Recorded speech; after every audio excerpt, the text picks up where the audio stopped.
cooking curry. The minced beef and the curry sauce. Ito. Ay, naluto na.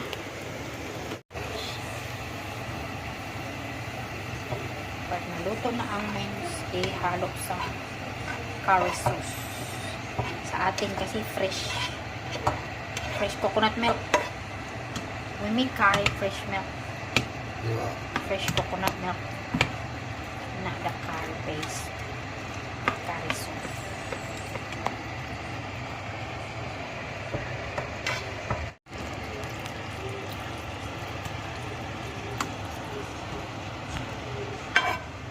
At pag nahalo-halo na,